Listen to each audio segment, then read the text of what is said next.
And just when I thought that I couldn't have seen it all, I mean that I had seen it all. Forgive me, I'm just flabbergasted. I'm now watching pharmaceutical commercials come up.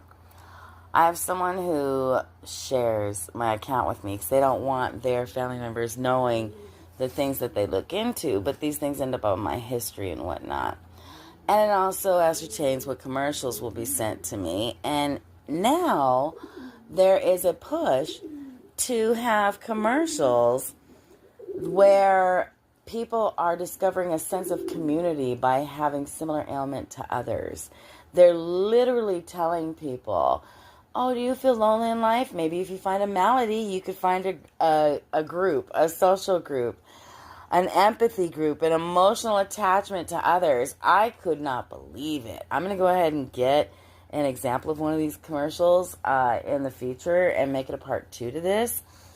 But I just sat there watching it going, what am I seeing? This fellow was talking about how he was going to get his medication, and he was passing another fellow, a colleague, who was getting his medication. You know, like he was just coming back, and the other was just going to get their medications.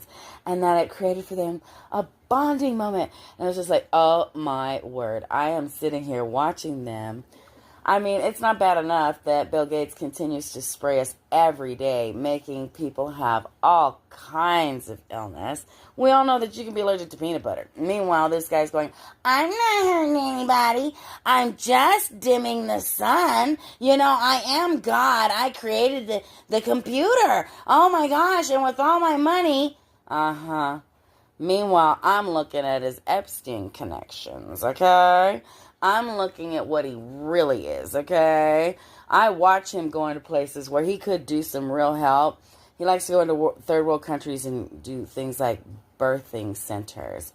And they are barely above third world condition. And you know damn well they're trafficking half those kids. I'm sorry, but no. Somebody's got to stand up. And one thing about the American mother, she's always wielded power. But by taking women out of their goodly homes and putting them on a treadmill and being sexually harassed by the boss, and not to mention dealing with colleagues that are also suffering. So everybody's sitting there just in this misery clash, being told when to eat, sleep, and poop, okay? Yeah, your civilization got hijacked. Yeah, we can take it back. Yeah, we're in the process of that. And if you think we're going to be fooled, thank you, Marjorie Taylor Greene, an American mother. She is making sure that we're going to make it a felony what Bill Gates is doing. You'll learn more about the law. Remember that God loves you, and so do I.